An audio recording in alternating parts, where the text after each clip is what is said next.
This is Dr. James Camp from Lee College in Baytown, Texas, and this is my latest C family introductory video or how-to video on loops. So why do we need computers to do loops for us? Well, a typical example is to start off with is to look at how you might calculate the interest on a loan. So let's say you took out a $1,000 loan, maybe to buy a computer for your schooling, and it was assessed at a 6% yearly interest, or APR, okay, which translates to 1/12 of that, 0.5% per month, okay. And let's say that this loan is designed to compound interest monthly. So at the end of month 1, we add 0.05% or $5 to your loan balance in interest, and we subtract your $100 monthly payment. Okay, you've decided you want to pay $100 a month so that you can pay this off as quickly as possible. Well, doesn't take a rocket scientist to figure out that adding $100 and subtracting $100 and adding 5 gets us to $905 as our balance after month 1. Okay. Month 2, we're going to add $4.53 in interest, and we're going to subtract another $100 payment, and now we end up with a balance of $809.53. Okay, so you can see that we're paying this down at a rate of just over $95 a month at first, and we'll be paying more interest, more principal as time goes on, but it'll take us maybe 11 months, 12 months to pay off this loan. But how do we know exactly how long it's going to take us and how much we're going to end up paying? Well, we're going to repeat these steps as long as, or in computer terminology, while our balance is greater than $0. Okay, so the next month would get us down to $713.58. The month after that would get us down to $617.15, and you can see we're getting closer and closer to a zero balance as we go. There's a problem, however.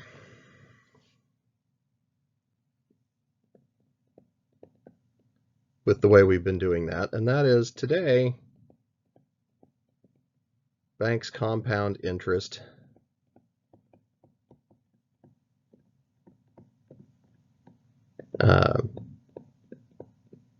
daily. So that's a problem. If you want to figure out how much you're going to pay over the course of a year, or even if it's maybe just 10 or 11 months, you've still got like 300 calculations that you need to do with your pen and paper and calculator. That gets tiresome after a while. So it would be a whole lot easier if you could have a computer do all of these steps in an automated way. And that's what computers are made for. Actually, that's not quite true. What computers were made for is rocket science.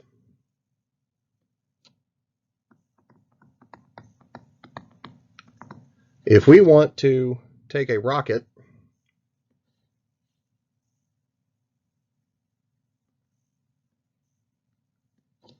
and launch it into low Earth orbit,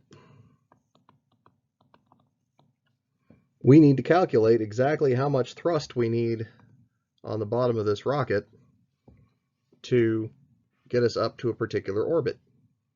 Now, you may have seen physics calculations in a high school or college physics class where we neglect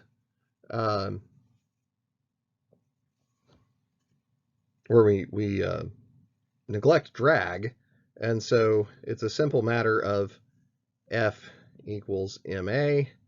M is the mass of the rocket, a is the acceleration due to gravity, force is how much thrust we're getting out of the bottom of this rocket.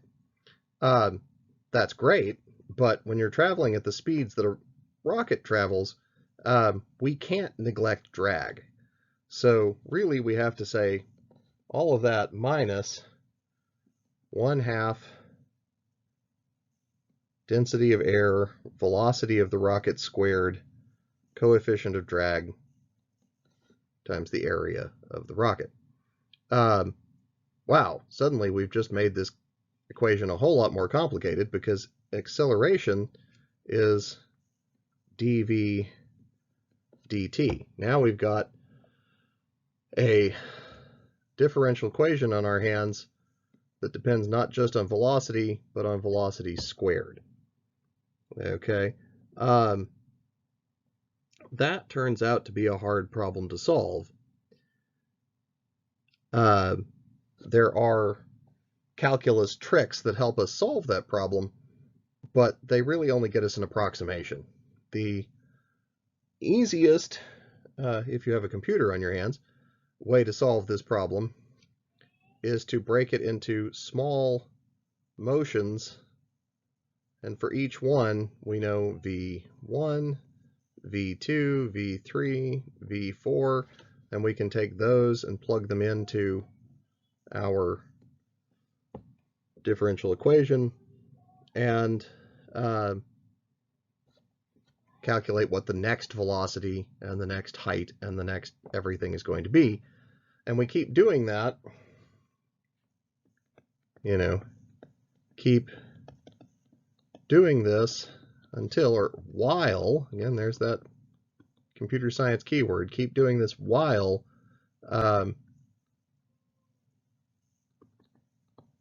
height new is greater than height old. Because once we reach orbit, we'll be going along at the same height forever and ever and ever, or maybe dropping slightly, but we won't be getting any higher. Okay. How many small steps do you need to take? Well, the answer is the solution is more accurate the smaller the steps, which means the more steps. And so while you could have a person sit down with pen and paper and do about 10 steps to orbit, or 12 steps, or even 20 steps, a person would have a hard time doing 1,000 steps and not making some errors or getting tired or whatever. So that's why the defense industry and the aerospace industry invented the computer in the first place, was to solve this kind of equation and get the track that this rocket is going to follow. Okay, so let's look at this. Let's take our first example, the simple while loop with the bank balance. Our computer program comes along, has to, reaches a decision point, balance greater than 0, question mark. Okay. So far it just looks like an if statement like we learned last time. Yes, well, we're going to add interest, subtract payment if it's a payment date, and then we're going to loop back. That's what makes this a loop, is we're going to come back to a specific point here where we're going to go ask the question again, is the balance greater than 0? As long as it keeps being greater than 0, we'll keep looping through this process. But eventually, the balance will be less than 0, eventually, or equal to 0. We never, hopefully, pay the bank more than we owe them. And so now we're going to report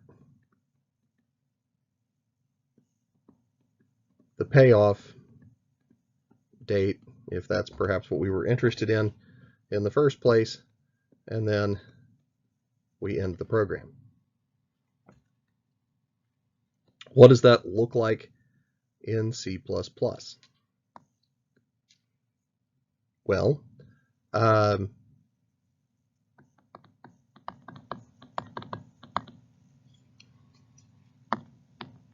not going to call it initial balance, we're just going to call it balance. We're going to set balance equals, we don't put the $sign in code, right? Okay. Balance equals 1,000.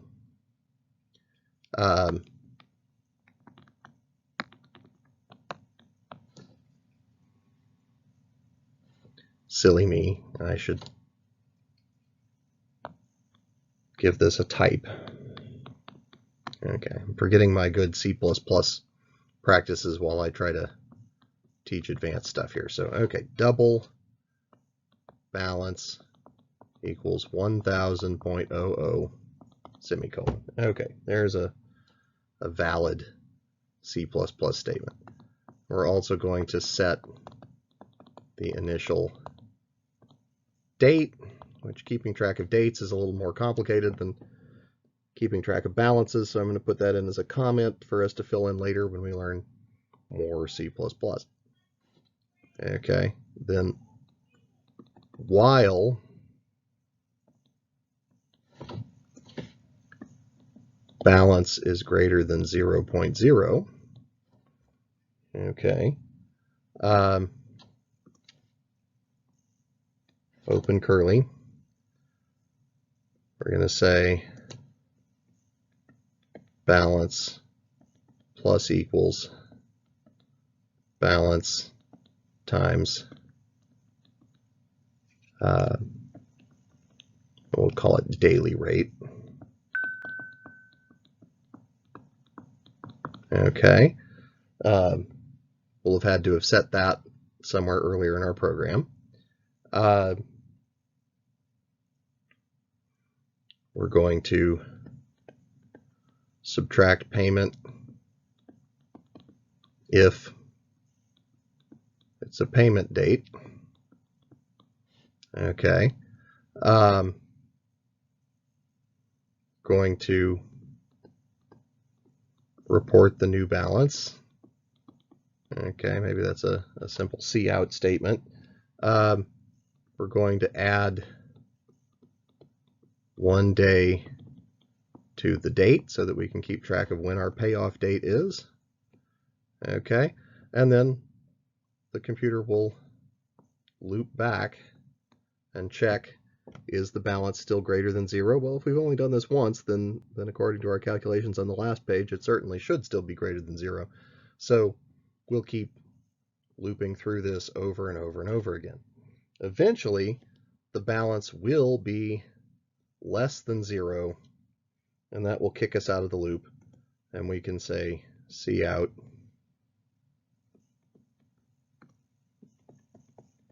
loan paid off on, and we'll assume that our date variable is able to just be couted. Okay. And that's our program. So up here somewhere we'd have to set daily interest rate so that we could do that calculation. And we'd have to set which days were payment dates.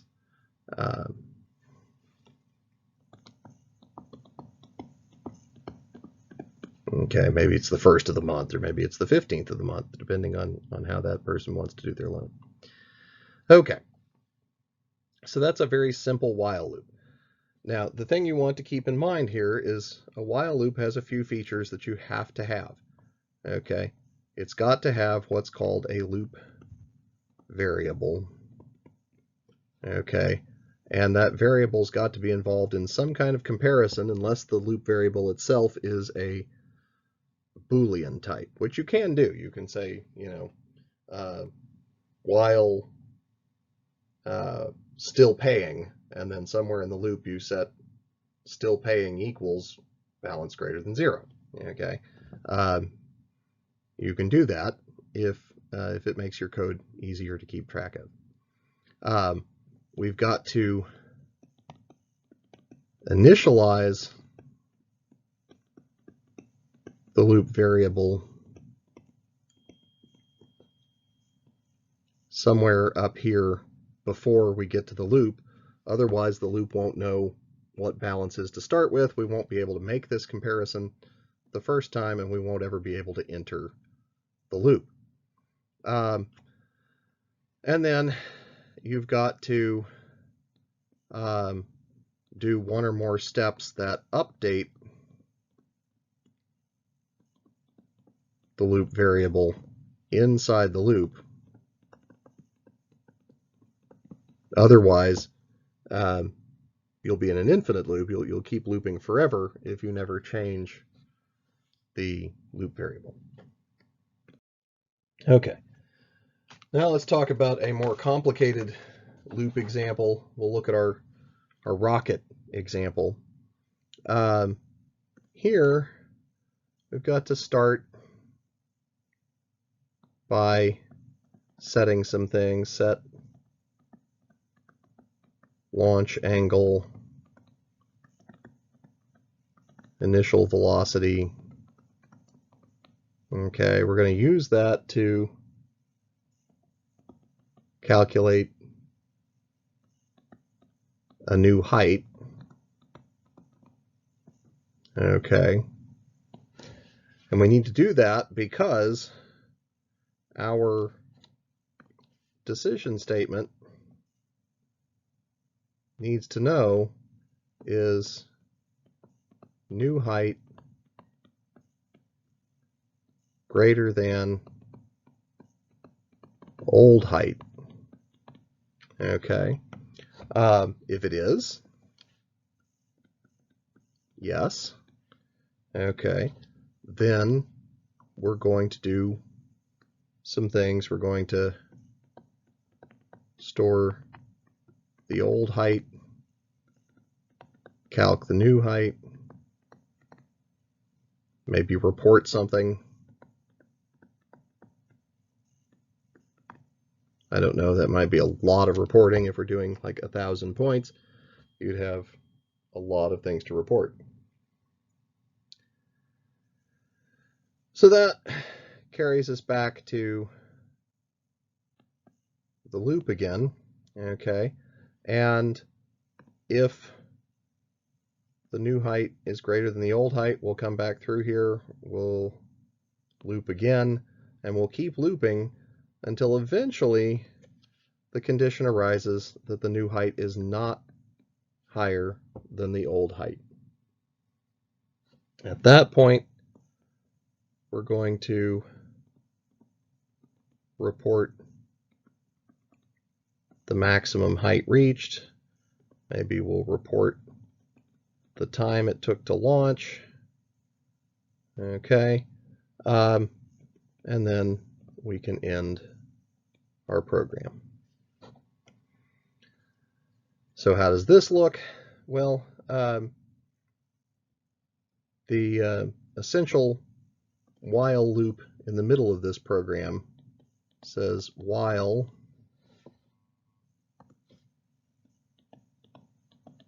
new height greater than old height,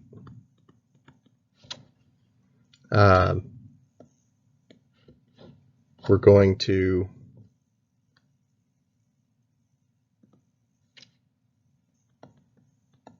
do some physics calculations. Okay, and then we're going to set old height equal to the last new height that we had, and new height is going to equal whatever the result of the physics calcs are.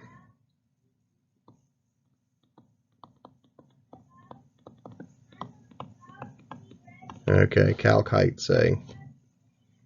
Okay. And we'd have to write that routine separately somewhere. Okay. So then that is going to loop us back to the while loop. Check, is that new height greater than the old height? If it is, we'll run through the loop again and we'll keep looping. Eventually, we'll get kicked out of this loop, and that means we've reached our maximum height. So we can see out max height equals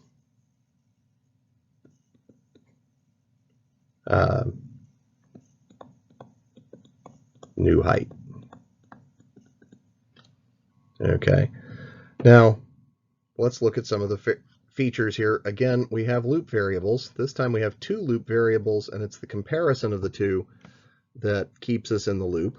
We have to update both of them inside the loop to keep the loop going and to make sure that the loop doesn't keep going forever. We're going to have to initialize these up here.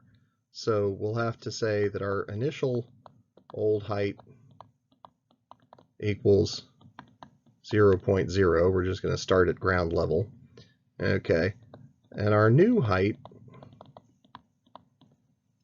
is going to equal that calc height function for t equals 0 for our initial velocity, which means up here we're going to have to set launch angle and v naught, our initial velocity, okay, so that we can do those calculations. Okay. But you can see the while loop itself hasn't really changed much between the interest calculation and the physics calculation. We just have a little bit more complicated way of keeping track of those variables, or a little more complicated set of variables to keep track of. Now, if you don't want to set an artificial, first new height and launch velocity, there is another way to do this. Okay, and that's called a do loop, because the first word in the loop is do. So we start by setting our launch angle and our initial velocity like we did before. Okay, then we're going to set, we're going to keep track of current height equals 0.0 because we're starting at ground level. Okay, now here's where this is different. We go straight into the loop by saying do, and now we'll set old height equals current height, and then we'll call our get new height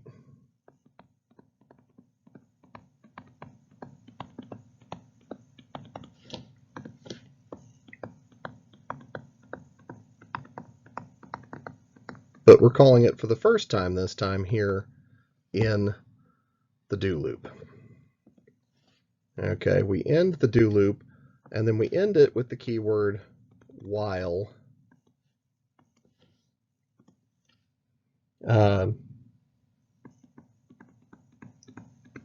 current height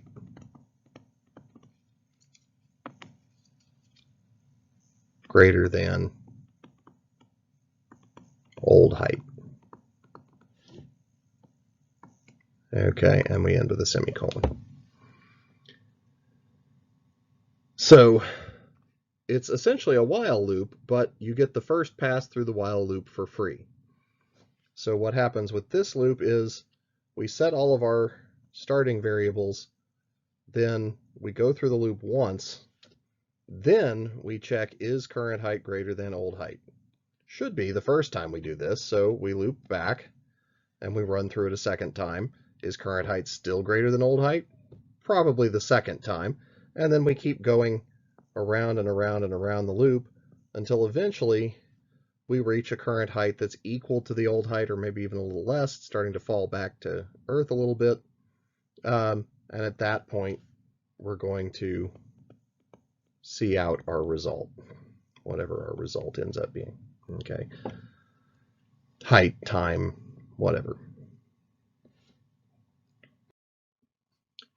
All right.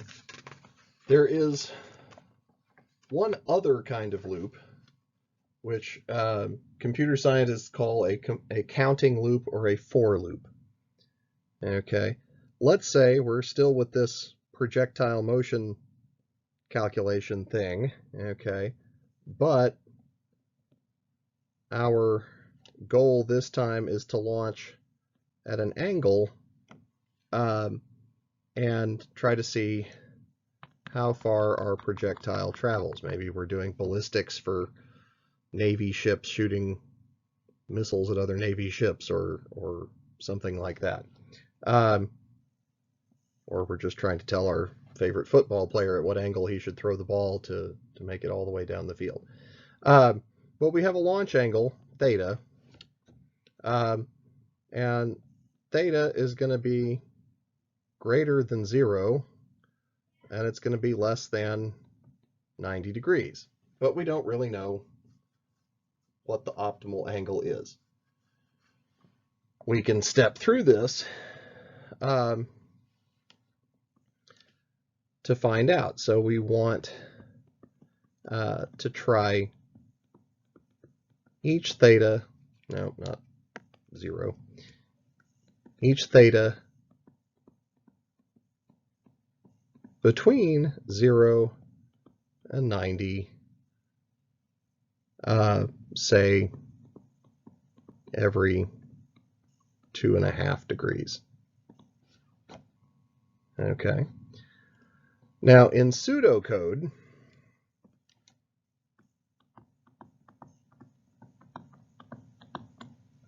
we didn't do pseudocode for the while loop because while is so self-explanatory. But for for loop, it's a little complicated. We would say in pseudocode that for each theta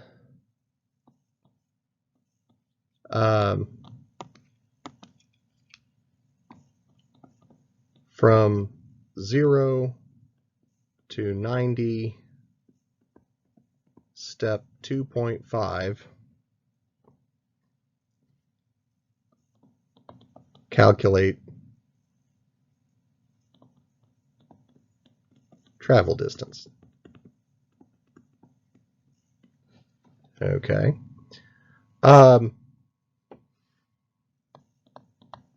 End loop. Okay, that's a pseudocode representation. That's pretty easy to follow. The C syntax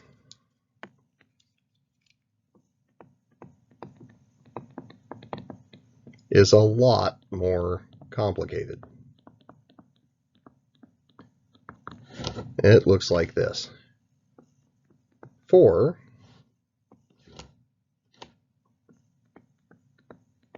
double theta equals 0.0, semicolon, theta less equal 90.0, theta plus equals 2.5. Okay, and then inside the loop we say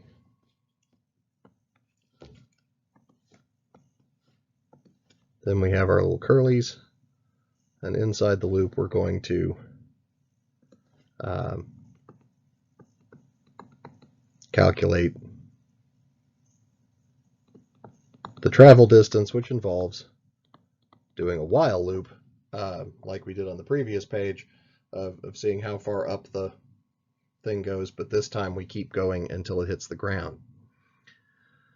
Okay, so let me explain what's going on in here. Inside the C++ for loop, we have to initialize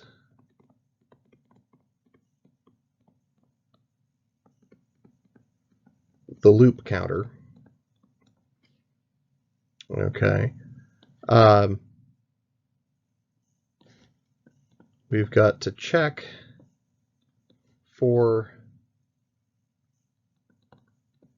the final condition to make sure that we're still needing to go through the loop.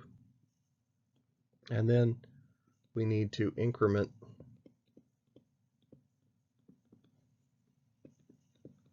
the loop counter.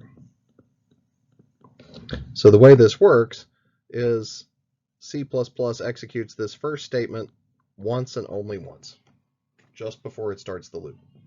Then it checks, is theta less than 90? Well, if we just set it to 0, it sure is.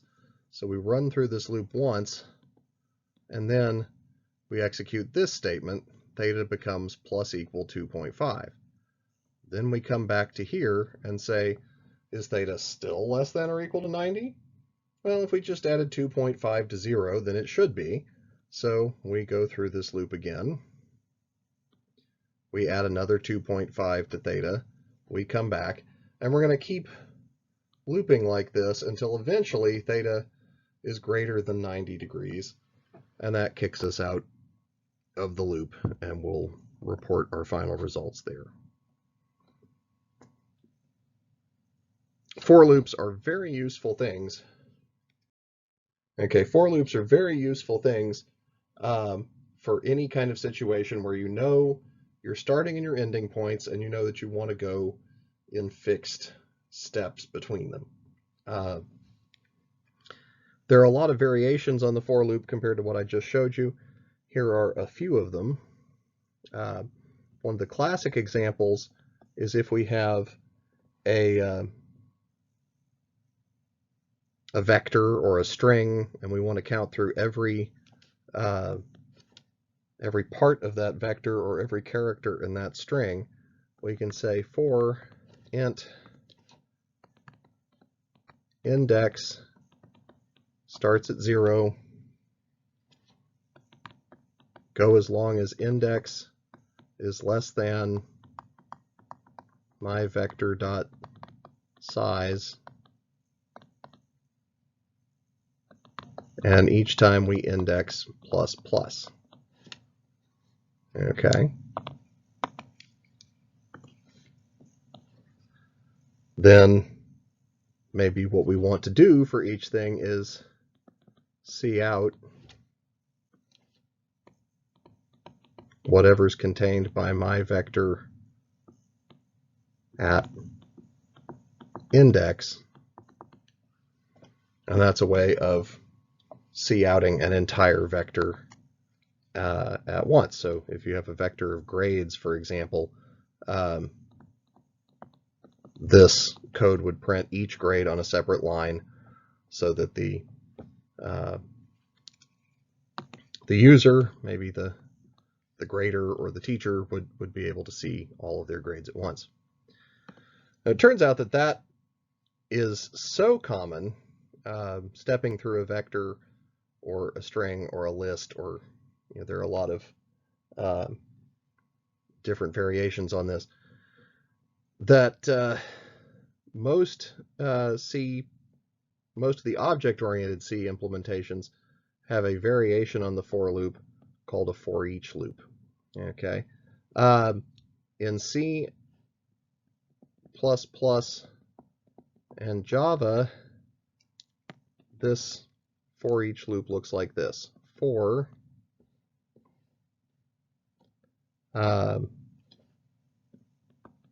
let's say we've stored our grades as a type double grade colon my vector,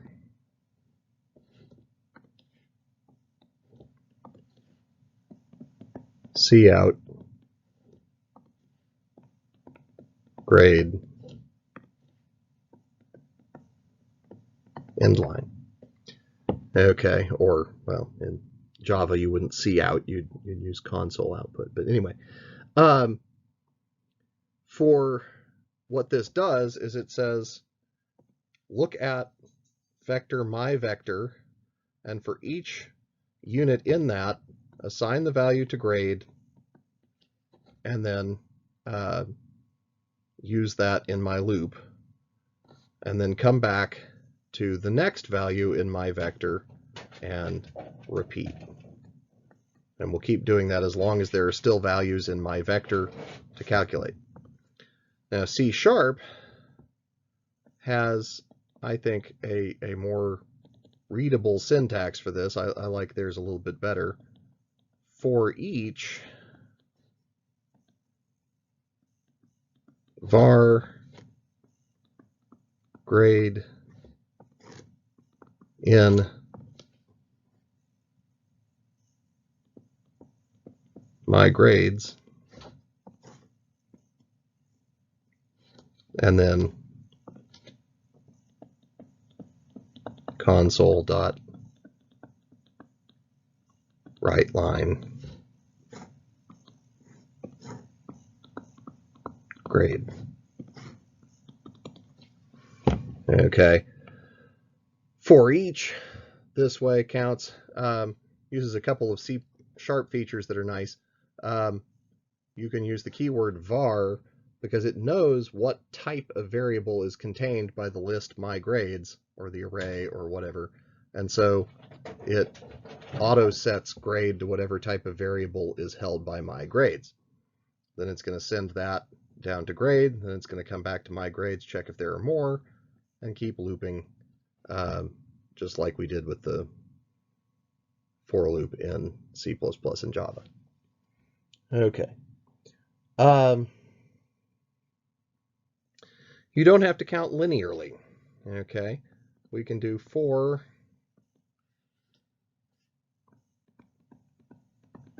double number of cells in a petri dish. Starts at, say, 1.0, whatever, we'll just call however many cells we have 1, okay? Cells less than or equal to 1.0 E6, we want to go to 1,000,000 times growth. Cells times equals 2.0. Okay, this does, each time we run through the loop, we double the number of cells. Okay, so we're going to, and for each one we'll say see out cells in line, and that way we'll keep track of how many cells there are. Actually, perhaps a little more useful would be to also keep track of the time. So we'll say time plus equals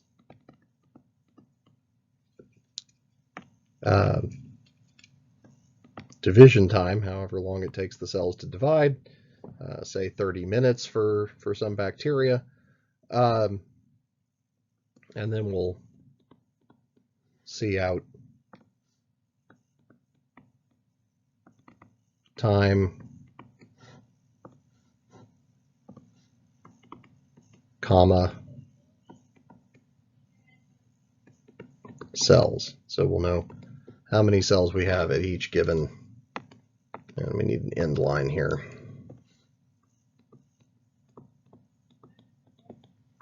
Okay, so now we know how many cells we have in the dish at each time.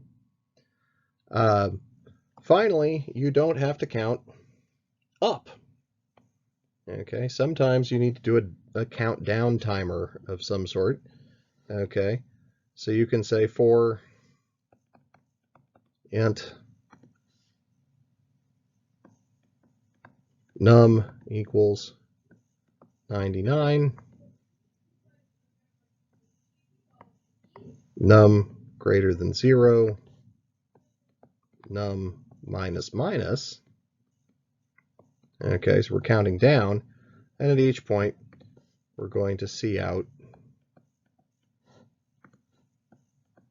num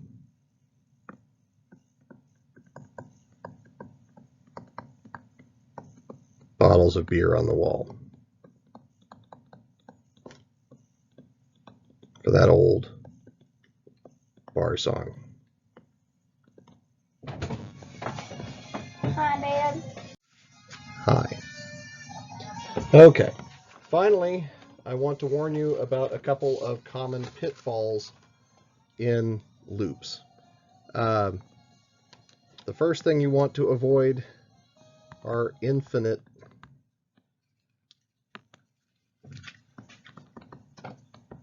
loops. And the first way you can make an infinite loop is to forget to update the loop variable. Okay, if I'm going to pseudocode here just to make it easier to write. If I say while a is less than 10, print a, and while, what's going to happen? Well, if a is less than 10 to start with, we'll get into the loop. We'll print a. We'll come back up here. A is still less than 10 because we haven't changed a, so we're going to keep looping forever. We have to make sure that after print a, we say a plus plus and while. And okay, we have to make sure we change the loop variable each time we go through the loop. Problem 2 is infinite loops due to counting the wrong way. If I did my bottles of beer for loop and I said for bottles equals 99, bottles greater than 0, but I got confused and I said bottles plus plus, then we're going to go through it once at 99 bottles, come back here at 100 bottles, bottles still greater than 0, plus plus, we're back here at 101 bottles. Okay, and we'll keep going forever and ever and ever. That also creates an infinite loop. And there's only one way to end infinite loops, and that's to kill your program. And that's not an elegant way to do anything. Another problem you can get into is the opposite of an infinite loop, a never starting loop. And this is where you create a program that never satisfies the loop condition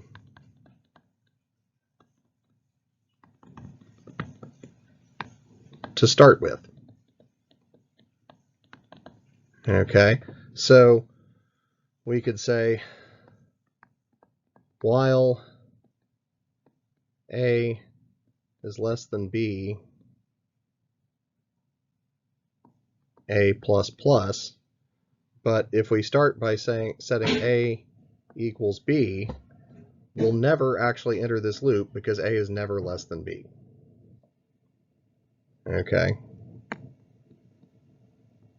So make sure that you specifically set your loop to actually start at some point. Another key problem is writing with the end in mind. If you're thinking of a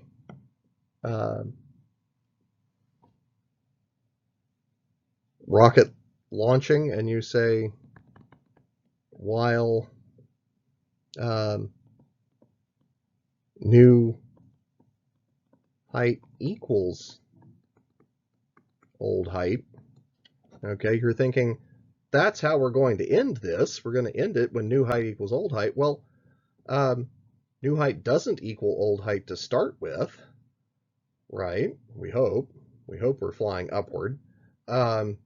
So that's another kind of never starting loop, is if you program your end condition instead of programming the condition that's going to be true while you do the loop.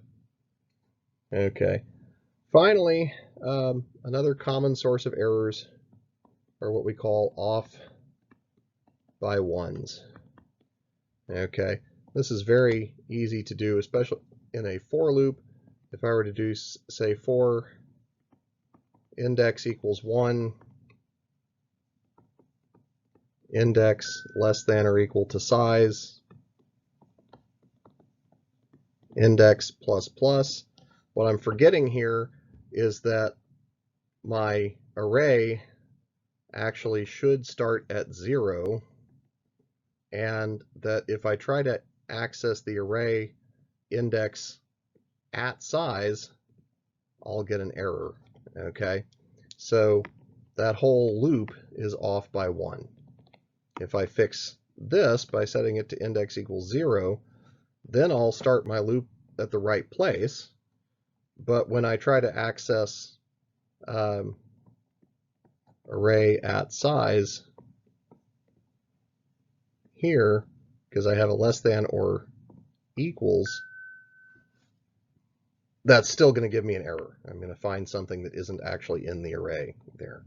So I have to change this to a less than to make sure that I never actually reach the array size as an index. Okay, so those are some examples of off by 1 errors. Really easy to catch those if you practice stepping through your code by hand, writing the first couple of steps on paper, writing the last couple of steps on paper, seeing if everything ends up lining up the way it's supposed to.